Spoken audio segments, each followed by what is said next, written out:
Welcome to the PA is In, the show created by PAs for PAs, where codependency with your supervising physician is a thing of the past, optimal team practice is the future, and physician associate has taken the place of physician assistant as the professional title of choice.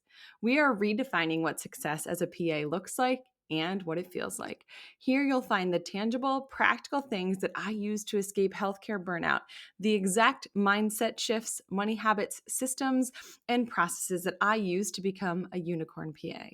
I now have a job that I love, abundant energy, time to spare, and work optional financial freedom.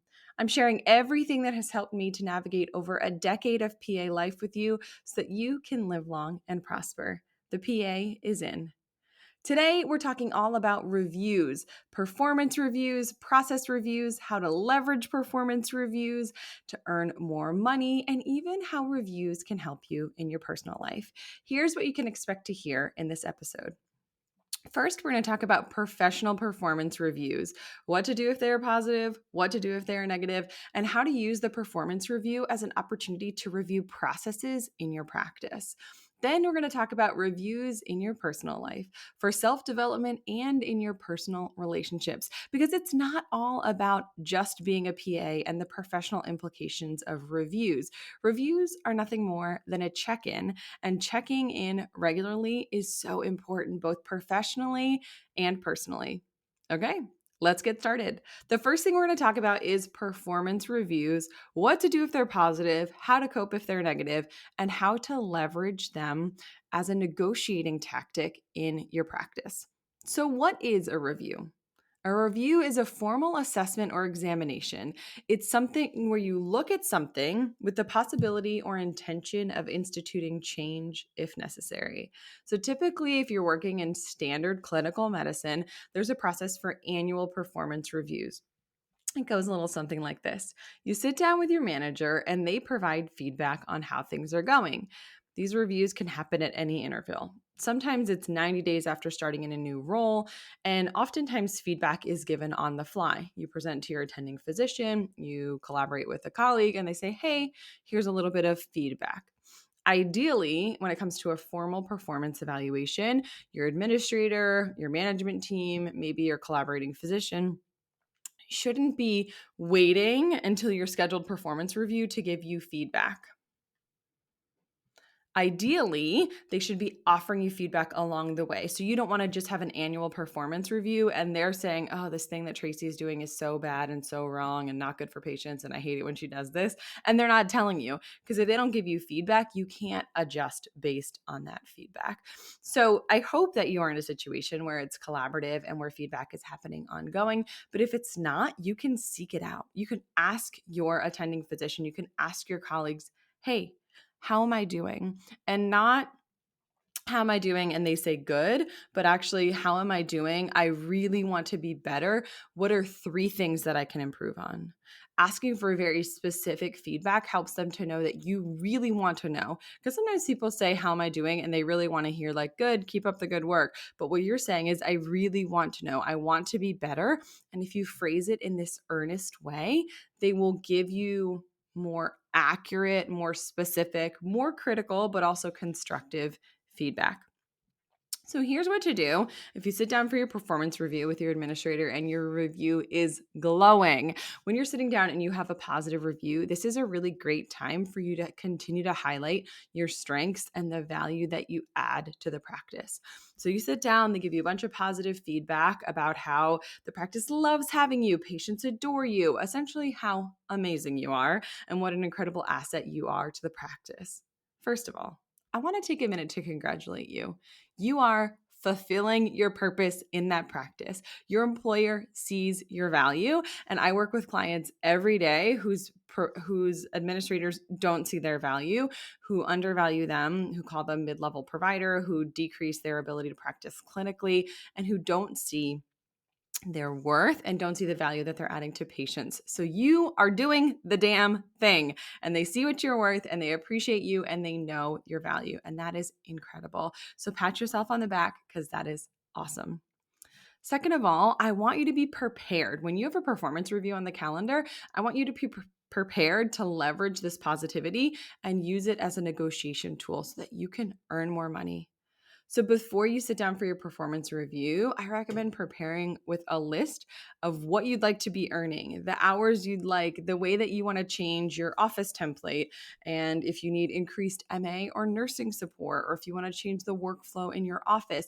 Don't be shy about what you're wanting in your practice to improve your quality of life and the care that you're providing to patients. So it's an assessment. Think about this performance review as an opportunity for you personally to be evaluated by your administrator, but also for you to say to your administrator, hey, this is my review of how we are doing things. This is your opportunity to assess things like workflow, systems, and processes in your office. It's a window. So administration is opening a window saying, come to the window, let's talk about this.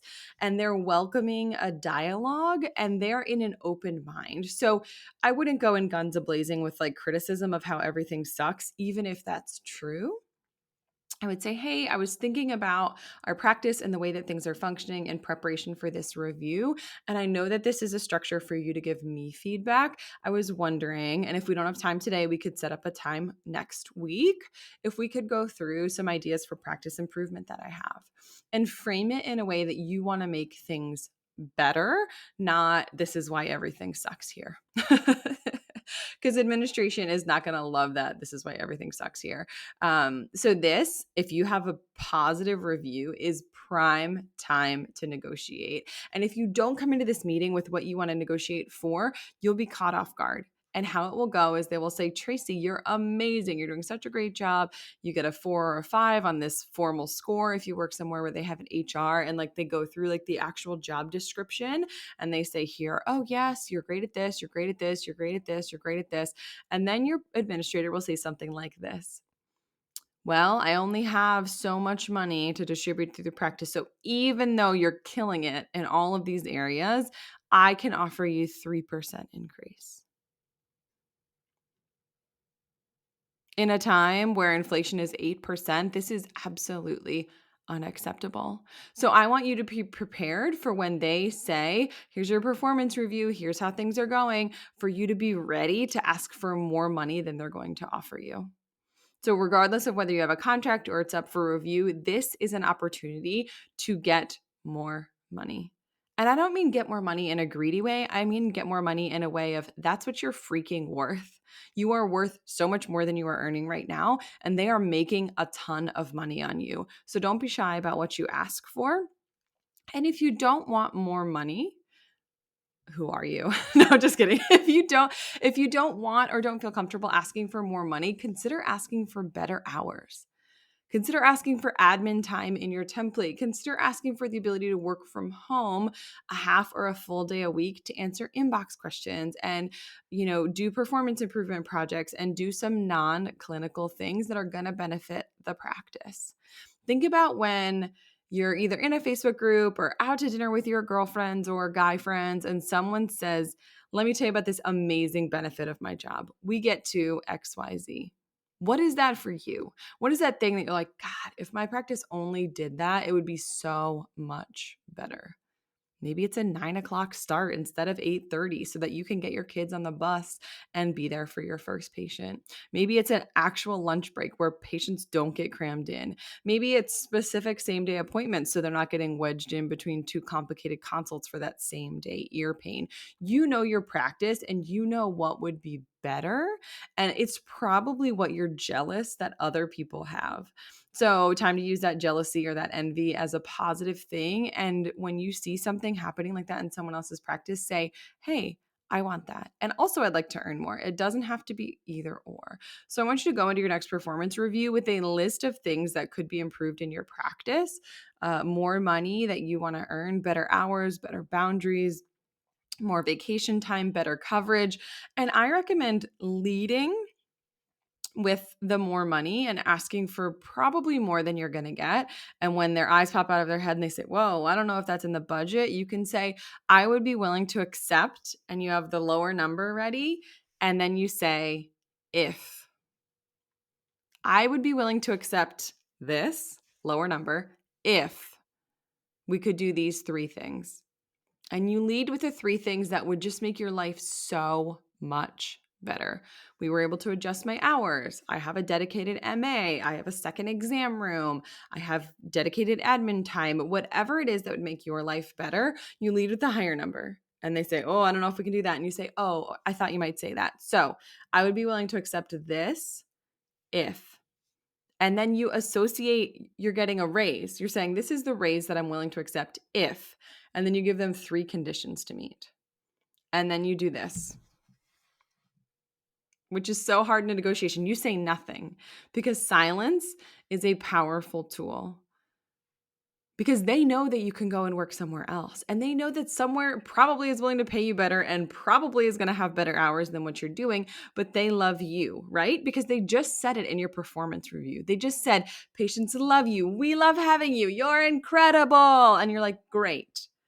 I'd like you to pay me more money and I'd like to have a better quality of life. But you're saying it in a nice way and you're primed to use that positive performance review in a positive way. It is so, so important.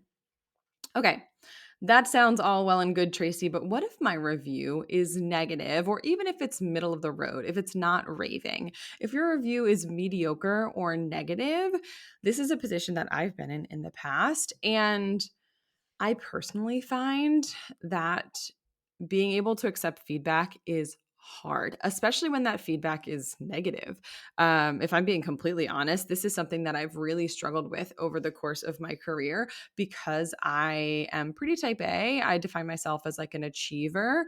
And this is something that I'm still working on because I want to get an A. And the A of a performance review is a glowing review. So when you sit down and they say, oh, there was some negative feedback about the staff had this to say, or patients complained about this, or we see that you're doing X, Y, or Z and we don't like that, it's hard to accept that feedback. It's hard to be professional and kind of gracefully accept feedback that it says, hey, here are some areas for improvement. Early on in my career, I used to feel super defensive. If I'm being honest, I still feel a little defensive, but before I would be super defensive. So someone would give me feedback about, hey, you could be doing this better, or this is how I would have done this, or this was wrong, right? Like you did this wrong. This was the wrong order. This was the wrong course of action. This was the wrong thing to say. And I would like nod and smile and say, okay. But inside my head, I'm wondering if you've ever done this. Inside my head, I was like, who does she think she is? She's showing up late to clinic. She's not great with patients. People don't like her. I don't know who made her the leader of this group anyway. Like, who died and made you president? Like, she's brand new. She hasn't even been here as long as I've been here. And here she is on her high horse offering me this negative feedback, telling me that I'm wrong, telling me that I'm not perfect and there's things that I can improve on. Do you ever have that voice inside your head that like goes off? And all of it is outward focused. So none of it is focused on like you and how you could actually better. All of it is focused on like the person who gave you the feedback. Like, screw her. Who does she think she is? Like, telling me that I need to show up on time for clinic. Like, she doesn't know me. She doesn't know what my life is like. None of that is productive. So you're just breaking down the person that's giving you the feedback. You're not being introspective. You're not evaluating like what you're actually doing and if things could be improved upon. So if you catch yourself doing that, just say, hey, this isn't productive. This isn't helpful. Like, Sheila's a very nice person. I literally just rolled my eyes. If you're not watching the YouTube video, you're missing out on the facial expressions that come along with the negative voice inside my head that judges the person that's giving me feedback. So if you can break that cycle, if you can identify that that negative rant and that judgment of the person who is judging you is happening in your head, try to break that cycle and say, hey, I hear this happening. Let's see how we can make this positive. So, when you receive negative feedback, here are a few things that you can do. The first thing is to determine if it's valid. Is this feedback worth your time? Is it true? Is it accurate? Did it come from a credible source who understands you and what you do and whose opinion you value? If it comes from some administrator who really doesn't get what you do for a job and says, hey, a patient's wife called me and said he had to wait 12 minutes to see you, this is unacceptable. Like, you can just discard that. That administrator maybe has never seen patients. They don't know what you were doing before that person walked in. They don't know the situation. And so if it's something that's invaluable to you and isn't going to make improvement in your practice, just discard it. If you feel the feedback is true and if it really is a reflection of who you are on a whole and you do run behind or these things are happening, how can you create change? So if it is valid, the next step, if you say like, if it's valid, yes, let's create a plan. If it's not, chuck it directly in the garbage. Like you can even mentally like imagine they wrote it on a piece of paper and you're crumpling up the paper and you're like, whoop, throwing it right in the garbage and you're just gonna wipe your hands of it and go about your day. It's easier said than done, and it doesn't really work like that. I think you need to process it, but I think you also can process it and discard it. Don't make it something that you play on repeat in your mind. Don't make it something that you fixate on. Don't make it something where you go on a tirade about them every time you think about it in your mind, because who do they think they are? So if it is valid, I want you to create an action plan, not an elaborate 15-point, 12-year plan. I want you to create 1 to 5 steps that you can take in the future to either change your behavior, improve systems, or make change so that the thing that you're getting feedback about isn't happening. So whatever it is, there's like cause, effect, or like, call and response, like whatever happened that made you react that way, or whatever happened that made you say that thing, or whatever got you set up so you were behind in your clinic. How can we change that? Do you need to come in a little bit earlier? Do you need longer appointments? Do you need more effective processes with your admin or like support staff rooming patients? So can you actually create a plan?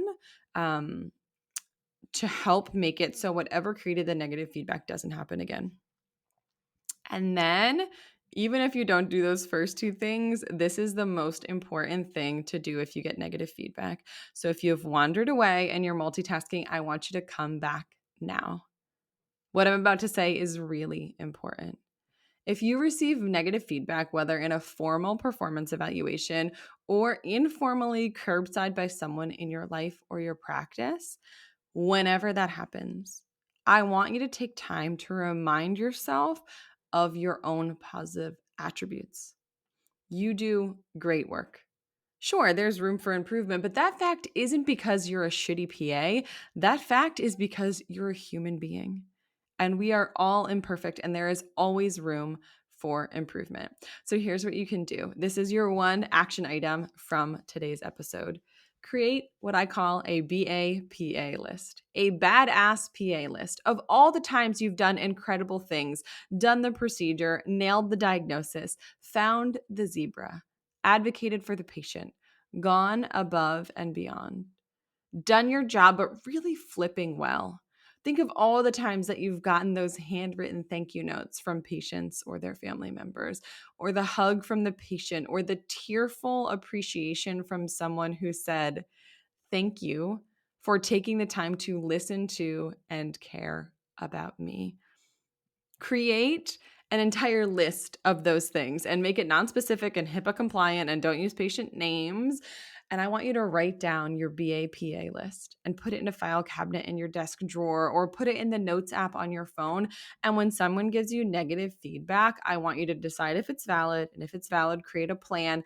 And I want you to pull up your badass PA list and look at all of the good that you've done, and look at all of the lives that you've saved and touched and improved because of who you are and the work that you do.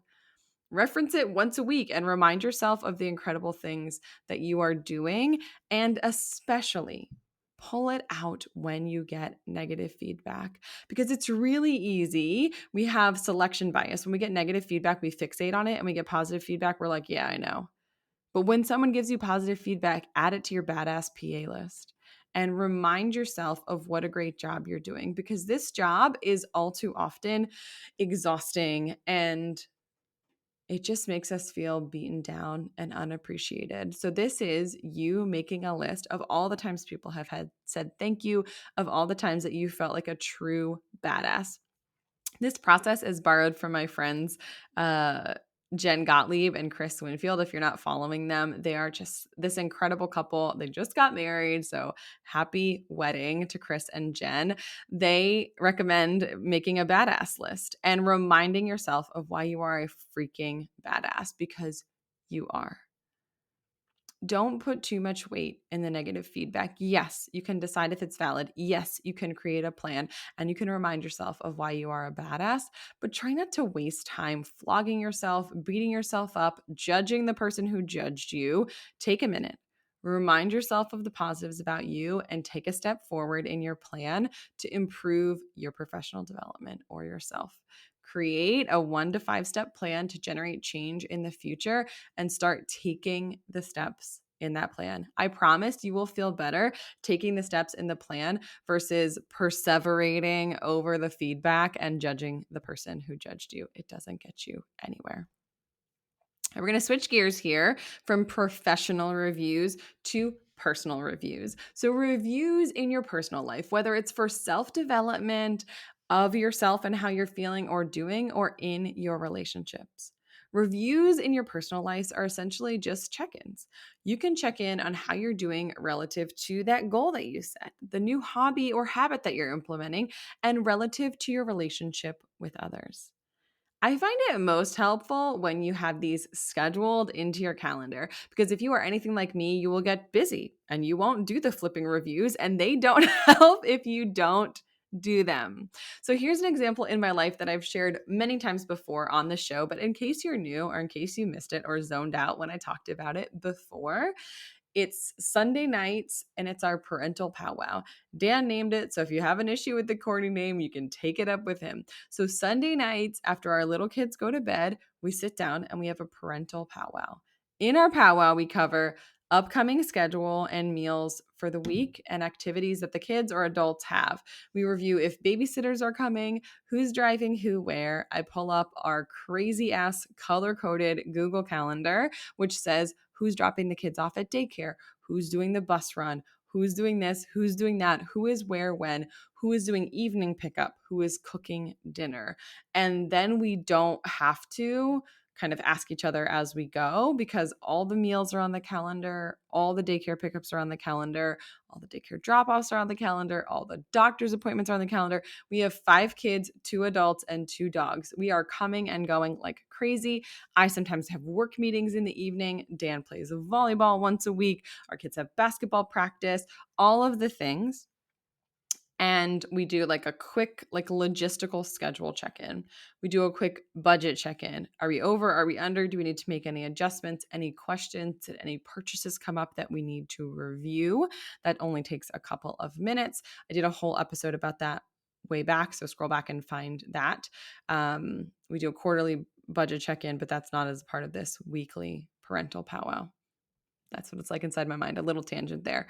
And then we check in and we look deeply into each other's eyes and we say, how are we doing? I asked Dan, how are you doing?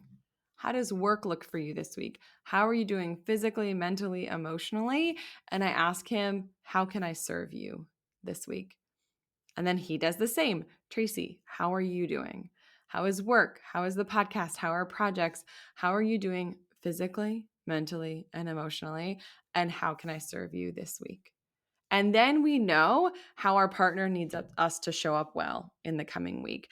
Because sometimes I think I know what he wants and he asks for something else. And I'm like, oh, that's first of all way easier, or, something that I can absolutely do. But unless we do that check-in, the partner who needs the thing says nothing. And the partner who could give it to them pretty easily doesn't know. And so I'm like, I'm trying to show up while I'm doing the dishes. And he's like, what I really need is like physical intimacy. And I'm like, oh, well, that's more fun than dishes anyway. So like, let's do that instead. The dishes can wait. So it helps us to check in and kind of just see how we are. And then there's personal check-ins with yourself, whether that's in the form of journaling or simply taking time to check your vitals. Are you living in alignment with your core values? How do you feel? How is your energy and excitement? What are you learning? And what areas need work in your life? You can do this every day. You can do this once a week. You can find a rhythm that works for you in this season of life. And if you hear that and you say, like, how the flip do I know if I'm living in alignment with my core values? Go to tracybingaman.com/values and download your free guide to check your values and to determine what your core values are. It's called the Core Value Curator. It's this downloadable guide. It's totally free. It's steps that you can take to identify what your core values are. So that way, when you go to have a personal check-in and you say, hey, am I living in alignment with my values? You know what your flipping values are, because you don't know. If you don't know, I think Zig Ziglar used to say, if you aim at nothing, you will hit it every time. And doing that core value curator gives you an actual target to aim at when you're aiming your life. There is so much information to be gleaned by setting aside the time to look back and ask yourself, how am I doing? What's going well and what could be better? Life moves so quickly. So, unless you set aside time to do that review, to check in with yourself and to see how it's going, you won't know how to make changes in the future. I would be remiss if I recorded an entire episode about reviews and I did not plug the importance of reviews for others. So, whether this is giving feedback to a colleague, praising one of your colleagues to your administration, leaving a Google review for the small business that you love, or shows like this podcast that you enjoy. When someone searches a podcast and comes across the PA is in, the first thing that they do is scroll down and check the reviews.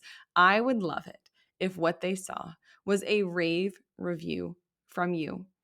One that left 5 stars and words that said, here's how I found this show. Here's how long I've been listening. Here's what I love about it. Tracy is amazing because I'm just kidding. Don't talk about me. Talk about the content. Talk about what I'm teaching and what you've learned and how this show has changed your life. Whether it's helped you to feel less alone as a PA or more empowered to change your life. I want to know that. And I check those reviews every single week because they matter to me, because what you say helps me to craft what I teach next week on this very show. And it also helps other PAs just like you to find the show and to know that it is of value for them to spend time listening to. Thank you, as always, for listening to the PA is in. Thank you for tuning in to the show by PAs for PAs, where we help you to design your life so that you can live long and prosper. It's your turn to get inspired, to take effective action, and to become one of those unicorn PAs who loves their job, has abundant energy, time to spare, and financial freedom. This PA is out.